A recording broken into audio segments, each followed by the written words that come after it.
Hello बच्चों, welcome back. बच्चों, class 11th सभी विद्यार्थी सभी स्टूडेंट्स रेडी हो जाइए। अपना चैप्टर चल रहा था द लास्ट लेसन, और जो बुक थी बच्चों वो थी फ्लैमिंगो। आप सभी को पता है। तो आप सभी स्टूडेंट्स जो है ध्यान दीजिए, अपने कॉपी मतलब आई मीन टू से बुक अपनी ले लीजिए और कॉपी और पेन लीजिए, साथ में वर्ड मीनिंग को तैयार कीजिए।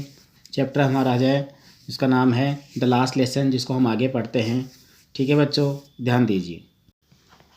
तो देखिए बच्चों, हमने चैप्टर जो पढ़ा था, हमारे पार्ट हो चुके हैं 2-3 पार्ट जो हैं the last lesson. The last lesson में हमने शुरू में जाना था कि जो लड़का था वो स्कूल जा रहा था। स्कूल जाते हुए हेमल ने उसको कुछ क्वेश्चंस दिए थे। देखिए बच्चों, ध्यान सुनिएगा, थोड़ा रिवाइज और लास्ट पार्ट अपना कंप्लीट हो जाएगा चैप्टर। तो मैं बता रहा हूँ आपको। तो हेमल ने पार्टिसिपल में क्वेश्चन दिया था। तो लड़का कहता है कि मुझे पार्टिसिपल में क्वेश्चन बहुत जोर आता है, मैं पढ़ नहीं पाता हूँ। इसलिए क्या करता था वो, क्या चिड़ी आसपास का वातावरण का बताता है, चिड़िया चहचहा रही है और जंगलों के अंदर जो है और गांव प्रूसियन के सैनिक जो है वो तैयारियां कर रहे हैं, युद्ध अभ्यास कर रहे हैं। शामिल होती है आरा मशीन के पीछे। उसके बाद वो ये सब देखता देखता जब आगे जा रहा था भीड़ भड़क के, तो बुलेटिन बोर्ड पे खबरें देखता है। तो कहता है बुलेटिन बोर्ड पे जो है कमांडिंग ऑफिसर्स की, लॉस्ट बैटल की और ड्राफ्ट की जो है वैकेंसीज वगैरह के बारे में जो है खबरें आती थी। लेकिन उस दिन उसको अलग लग रहा था कि आज यहाँ पर जो है बहुत ज़्यादा भीड़ लगी हुई थी। ध्यान सुनिएगा, पूरा चैप्टर रिवाइज हो जाएगा आप सभी बच्चे जो हैं। और फिर वो जल्दी चलता जा रहा तो डॉक्टर नाम का जो ब्लैक स्मिथ था उसने आवाज़ लगाई। कहता है कि उसके अप्रेंटिस काम कर रहे थे, तो उसने खबर पड़ी और कहता है कि अरे बाप, धीरे चलो, अभी तुम्हारे पास स्कूल जाने के लिए बहुत समय है। अब उसको सोचा नहीं, उसको लगा कि शायद वो मजाक बना रहा था, लेकिन वो और भी जल्दी चला। अब जो स्कूल में पहुंचा तो स्कूल में क्या था कि पहले शोर शराबा असल बसल हुआ करता था, डेस्क टेबल कुर्सियों की आवाज़ आती थी, लेसन को दोहराने की आवाज़ आती थी। लेकिन उस दिन क्या था, सब कुछ शांत उसको लग रहा था। तो उसने अब क्या देखा, क्लास के अंदर देखा तो खिड़की में से नजर आए बैठे हुए, और टीचर जो था वो भी नजर आ गया। फिर उसने क्या देखा कि एम हेमल जो था बड़ी दया से बैठे हुए थे, और फ्रेंड जो दरवाज़ा खोला और टेबल के ऊपर से निकल के अपने डेस्क पे जाके बैठ गया। अब वो ये सोच रहा था हमें से डांटेंगे, लेकिन वो उस दिन डांटे नहीं थे। अब उस समय क्या था, बिना ध्यान दिए ही बैठ गया। तो उसने देखा कि उनके टीचर जो थे वो जो झालरदार शर्ट और ग्रीन कलर का कोट और कढ़ाई की हुई टोपी पहने हुए थे। तब उसने सोचा कि ये तो हमेशा जब पहनते जब वो प्राइस डे इंस्पेक्शन होता था उस समय, लेकिन आज कुछ अलग था। और ज़्यादा गंभीर बात क्या थी, गांव के लोग जो थे, इनमें बूढ़ा भौसर, 3 कॉर्नर हैट और फॉर्मर मेयर, 3 कॉर्नर हैट पहने हुए फॉर्मर एयर और फॉर्मर पोस्टमैन वहाँ सब बैठे थे। सबसे अच्छी और भी उसको लगी कि वो जो तो था ना, भौसर जो था बाल पोथी लिए बैठा था, अपने अंगूठे में दबाए हुए था। उसके बाद वो कह रहा कि मैं विचार कर रहा था, एम एमएल बड़े गंभीर रूप से बैठे हुए थे। तो उन्होंने कहा कि ये मेरा आज अंतिम पाठ है, जो मैं तुम्हें पढ़ाऊंगा, जो मैं तुम्हें सिखाऊंगा, क्योंकि बर्लिन से आदेश आ गया है कि अब तुम्हें जर्मन सिखाई जाएगी अल्सेसन लॉरेन नाम की जगह पर। तो कल नया मास्टर आ जाएगा, और जो है आज का पार्ट अब ध्यान से सुनिए। तो लड़का बोलता है कि ये तो मेरे लिए बिजली गर्जना के समान है, कैसे दुष्ट लोग हैं जो ऐसी खबरें टाउन हॉल में लगा देते हैं। अब यह समझ में आ रहा था उसको यहाँ पर। तो वो कहता है कि यह मेरा अंतिम, बड़ी मुश्किल से तो मैं फ्रेंच सीख रहा हूँ और आज अंतिम पार्ट हो रहा है, तो मतलब मुझे अब सीखना ही नहीं चाहिए। तो फिर वो सोचता है कि मैं पक्षियों के अंडे तलाशने चला जाता हूँ, फिसल पट्टी खेलने चला जाता हूँ, और मेरी किताबें तो मैंने कभी ध्यान, जो बड़ी न्यूसेंस बहुधा लगती थी, भारी लगती थी लाने में, इतिहास की किताबें, संतों वाले इतिहास की, मेरे मित्र सभी छूट जाएंगे अब तो मेरे से, और एम हेमल भी छूट जाएंगे जब वो चले जाएंगे यहाँ से। उनकी वो क्रैंकी, उनके छड़ी वाला रोल, मतलब जो भूमिका निभाते हैं उनके बारे में बात करके कहता है। तो कहते हैं कि बेचारा आदमी इसी सम्मान में जो है गांव के लोग भी आकर के बैठे हुए हैं। वो कहता है ना उसमें कि ये चले जाए, गांव के लोग इसलिए बैठे हैं कि वो कभी स्कूल गए नहीं, 40 साल हो गए थे टीचर को पढ़ाते हुए, 40 साल में शायद ये धन्यवाद देने का तरीका था, इसलिए गांव के लोग यहाँ पर आए हैं।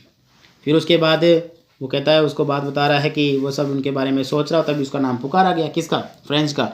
उसे बोला गया था उसकी बारी थी, क्योंकि उसको पार्टिसिपल के नियम सिखाने थे, बताने थे। लेकिन वो कहता है कि मैंने कभी याद ही नहीं करे, और पहले ही सब में उसने गलती कर दी। अब गलती कर दी तो क्या हो कि उसका हृदय धड़क रहा था, लेकिन ऐसा कुछ नहीं हुआ कि उसको आज डांट पड़ी।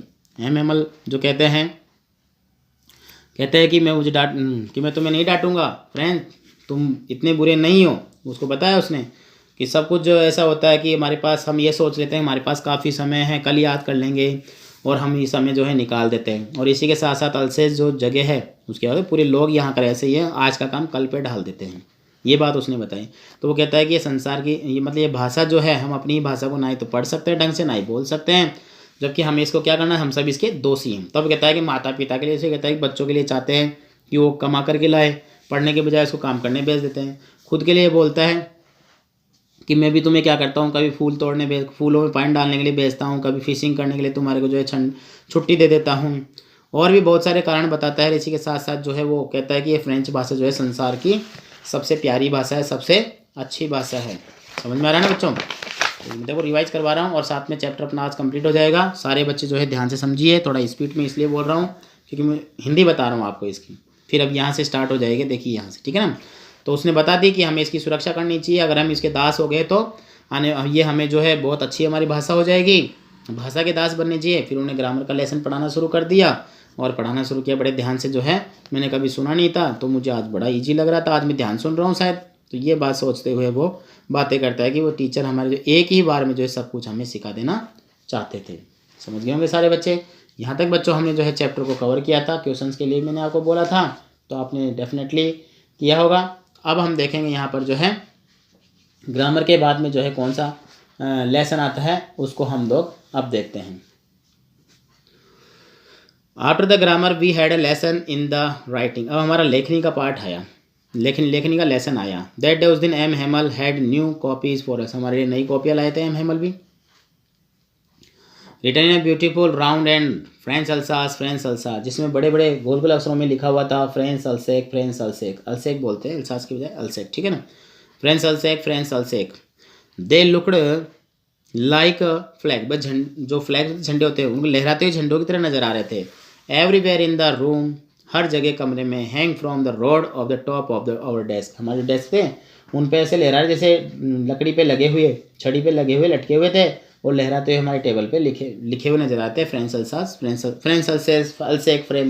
अल्सेक, ओके। तभी क्या होता है, देखो बता रहा है वो लड़का, you ought to have seen how everyone set to work, अब तुम्हें देखना देते उस समय सभी अपने अपने काम में कैसे लग गए। And how quite it was, और किस तरह से सब जगह शांति छाई हुई थी। The sound only was scratching of the pens over the paper, आवाज़ कैसी आ रही थी, केवल कागज़ के ऊपर पेन के स्क्रैच होता है ना, पेन चलने की आवाज़, पेन जो हमारा चल रहा था केवल उसी की आवाज़ जो है हमें, पेन के रगड़ने की आवाज़ जो है हमें सुनाई दे रही थी और कोई आवाज़ नहीं आ रही थी।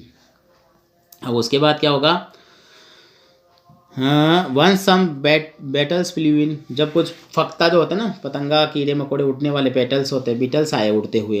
But nobody paid attention to them, no even in the littlest way, किसी ने भी उसकी तरफ ध्यान नहीं दिया। Who work right on tracing their fish, सभी ऐसे बैठे हुए जैसे फिश होता है ना, मछली पकड़ने का कांटा लिए बैठे हैं, ऐसे शांत बैठे थे। As if that was French, जैसे कि सारे के सारे आज फ्रेंच बन गए, इतने ध्यान से पढ़ रहे थे। On the roof the pigeon could very low, अब देखो इसको समझिएगा आप, इसका क्वेश्चन ही बनेगा। अब छत के ऊपर जो कबूतर था कुकू की आवाज़ निकाल रहा था। And I thought to myself, में अपने आप में सोचने लगा, क्या will they make them sing in German even the pigeons, अब क्या कबूतर भी जो है जर्मन में गाना गाएंगे। भाई जानवरों की भाषा तो एक जैसी होती है, लेकिन अब ये भी कबूतर यहाँ आ जाएंगे जर्मनी के, तो क्या इनको भी सिखाएंगे क्या अलग जर्मन में? भाई फ्रेंच में तो बोलते ही बोलते हैं, अब क्या जर्मनी में बोलेंगे? तो ये बात उसको अपने आप में फील कर रहा है वो। When ever I looked up from my writing, जब मैं लिखते हुए देखा, आई सा एम हेमल सिटिंग मोशनलेस, बिल्कुल बेचैन बैठे हुए थे, एकदम मोशनलेस होता ना, बिना हिले डुले, मतलब एक तरह से बिल्कुल स्थिर जिसको बोलते हैं, वैसे बैठे हुए थे। In his chair and grazing first on one thing, और एक चीज़ को घूर रहे थे, देन एट अनदर, फिर दूसरी चीज़ को। As if he wanted to fix his mind just how everything looked, जैसे अपना दिमाग उसने लगा लिया था हर एक चीज़ में।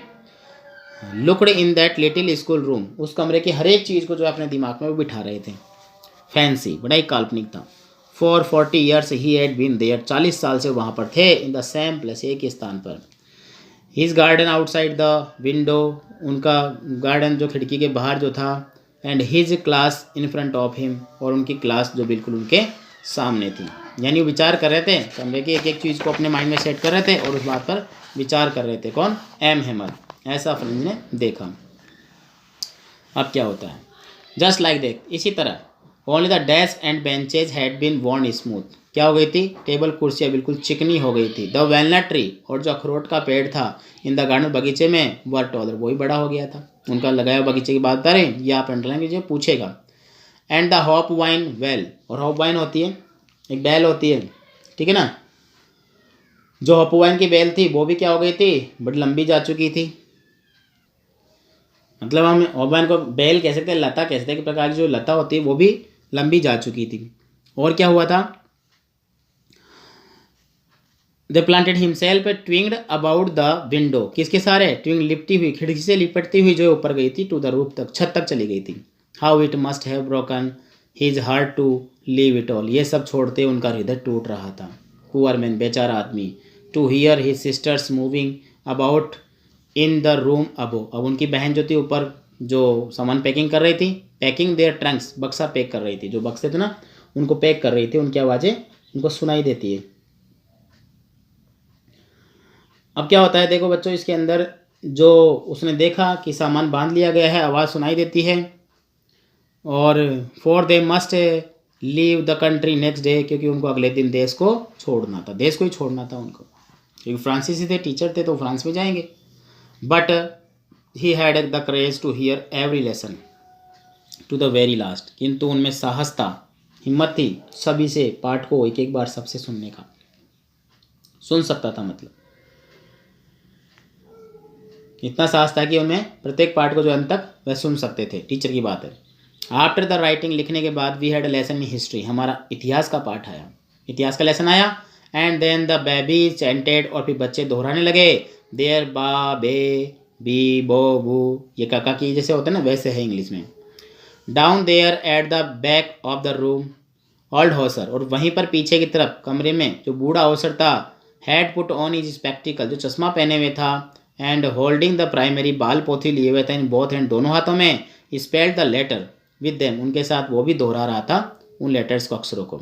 You could see that he too, तुम देख सकते वह भी, वॉज क्राइंग, रो रहा था, हिज वॉइस ट्रेम्बल, उनकी आवाज़ काँप रही थी विद इमोशन, भावुकता में। And it was so funny to hear him, और बड़ा ही मजाकिया लग रहा था उनको सुनते हुए, that we all wanted to laugh and cry, कि हम लोग उसके सुनकर रोए कि हंसे। हाँ, how well I remembered it, मुझे ये सब कुछ याद आया। द लास्ट लेसन, वो अंतिम पार्ट, मतलब मैं इसको कैसे याद रख, तो किस प्रकार से याद रहे, कितना याद अच्छी तरह से याद है मुझे वो अंतिम पार्ट जो मुझे मेरे साथ क्लास में हुआ था, ये अंतिम पार्ट मुझे पढ़ाया गया था। All at once the church clock struck 12, अब घड़ी में जो थे, चर्च वाली घड़ी में 12 बज चुके थे।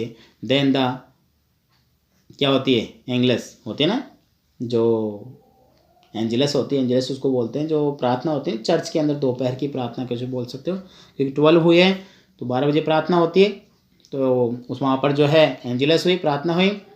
एट द सेम मोमेंट, उसी पल, द ट्रायम्पेट ऑफ द प्रूसेन, प्रूसेन के सैनिकों जो थे उन्होंने भी क्या हो गया, होता है ना ट्रम्पेट बजाता है, तुरही बजाना शुरू कर दिया, तुरही होती है ट्रम्पेट, जो पर्सी लोग तुरही टाइप की होती है वो जाते हैं। रिटर्निंग फ्रॉम ड्रिल, जो युद्ध अभ्यास करके लौट रहे थे, साउंडेड अंडर आवर विंडोज़, जो हमारे खिड़कियों में से आवाज़ आ रही थी। M Hemal stood up, M Hemal खड़े हुए, एवरी पेल, बड़ी गंभीर, वेरी पेल, बड़ी गंभीरता से, इन हिज चेयर, अपनी कुर्सी से, आई नेवर सा हिम लुक सो टॉल, देखो अच्छी, वो खड़े हो गए एम हेमल जो था, और वो कहते हैं कि जैसे वो खड़े हुए ना, तो मैंने कभी पहले इतना ऊंचा नहीं देखा था, क्योंकि वो टेबल के ऊपर खड़े हो गए थे, टेबल पे बैठे थे ना, तो वहीं टेबल पे खड़े हो गए। माई फ्रेंड्स, मेरे मित्रों, सैड, ही बोले, आई बट समथिंग चॉकड हिम, कुछ आवाज़ उनकी खरखराई, मतलब रुकी आवाज़, अचानक से अवरुद्ध, जैसे कुछ अचानक से गला रुक गया हो। क्या बोल रहे हैं, I never, he could not go on, वह आगे नहीं बोल पाए। Then he turn to the blackboard, blackboard की ओर मुड़े, टुक ए पीस ऑफ चौक, चौक का टुकड़ा लिया, and bearing with all his might, और अपनी माइट ताकत के साथ उन्होंने क्या किया, he wrote as large as he could, जितने बड़े बड़े अक्षरों में, जितने मोटे मोटे अक्षरों में वो लिखना चाहते थे, उन्होंने लिखना शुरू कर दिया, पूरी ताकत के साथ उन्होंने लिखा। क्या लिखा, वेवला फ्रांस, वेवला फ्रांस का मतलब होता है बच्चों, फ्रांस जिंदाबाद। क्या बताया, फ्रांस जिंदाबाद, याद रखिएगा, लिखता क्या है उसको भी ध्यान रखिएगा। देन ही स्टॉप्ड, फिर वो रुक गए, and lean his head against the wall, फिर उन्होंने अपनी गर्दन दीवार के सारे झुका ली, एंड विदाउट ए वर्ड, बिना बोले, ही मेड ए गेस्चर, उन्होंने इशारा किया टूवर्ड्स, हमारी तरफ, विद हिज हेड, अपने हाथ से, school is dismissed, you may go home, school जो है क्या किया जाता है, डिसमिस किया जाता है, विसर्जित किया जाता है, तुम घर जा सकते हो। ये हो गया बच्चों हमारा चैप्टर, समझ गए। देखो बच्चों, बहुत ही प्यारा चैप्टर है, बहुत ही अच्छा चैप्टर है। आप अच्छे से इसको याद भी कीजिए, क्वेश्चन आंसर ऑटोमेटिक आपको इसके याद हो जाएंगे। देखिए क्वेश्चन भी आपको करना है कि what changes did the order from Berlin cause in school that day. मतलब चेंजेस मतलब क्या बदलाव किया था, तो ऑर्डर आया था ना उसमें, इसमें वो आदेश आ जाएगा कि तुम्हें जर्मन पढ़ाई जाएगी। How did friends feeling about M Hamel in school change, मतलब क्या भावनाएं थी उसके बारे में बतानी। साथ साथ बच्चों इधर देखो, जो क्वेश्चंस जो हैं आपके हर एक क्लास में जो है आप इनको तैयार कीजिए, क्वेश्चन जो अंदर ही अंदर आ रखे हैं, ठीक है बच्चों। और एडिशनल क्वेश्चंस, हमारा ये चैप्टर तो हो रखा है, एडिशनल क्वेश्चन जो हैं वो आपको जो है लिखवाए जाएंगे, तो आप चैप्टर को तैयार कीजिए। और मिलते हैं नेक्स्ट क्लास, नई क्लास के साथ, नए लेसन को लेकर के। तब तक बच्चों सभी को गुड डे, गुड बाय।